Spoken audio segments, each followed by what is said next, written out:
Well, today of Everyday Struggle was a pretty lackluster episode, like Yachty's album, but there was some redeeming qualities, unlike Yachty's album.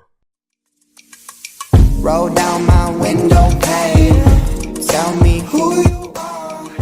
Notice we're not the same, but I need you. Today on episode 131 was a pretty boring episode. Supposedly, as Joe Budden says, it was a pretty slow news day. However, there was some redeeming qualities I liked about this episode.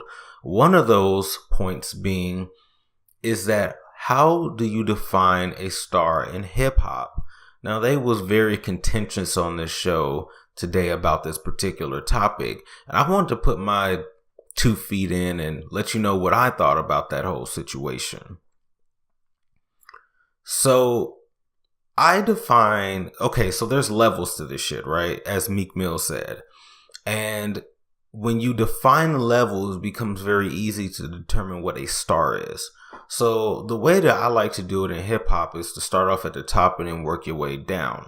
So if you want to classify top tier as being a megastar, then Drake would hold that particular ranking. And then below that, you have superstar. And I think that would be like your Big Sean's, your Kendrick Lamar's, your J. Cole's.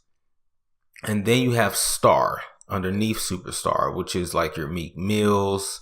Actually, a superstar would probably be Chance too. I think Chance is like in that transitional phase in between star and superstar. But we have to see what's going to happen in the future with that. But like I said, then you come into a point where it's star, where you have Meek Mill, where you have who else? Tory Lanez, maybe Bryson Tiller.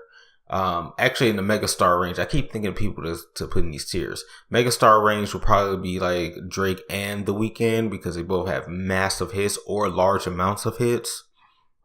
And then underneath star, there's like, if you think about like the NBA, you know how they have like the D League and shit.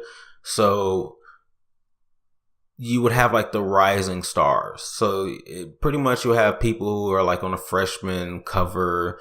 You would have people like, I think like Vince Staples, Denzel Curry, people who don't have like a lot of platinum hits, but they have a following, like Russ. So that's what I think about that. Like all that shit they were talking about reach. I mean, that shit is antiquated as fuck. Like we live in a completely different age of how music is reaching people. And you have to really take that into the fact that a person could be an introvert and it can still be a star or superstar or megastar. It is possible. It's not out of the ordinary. So let me know what you guys think about it. And as always, I will see you soon. Yeah, bitch.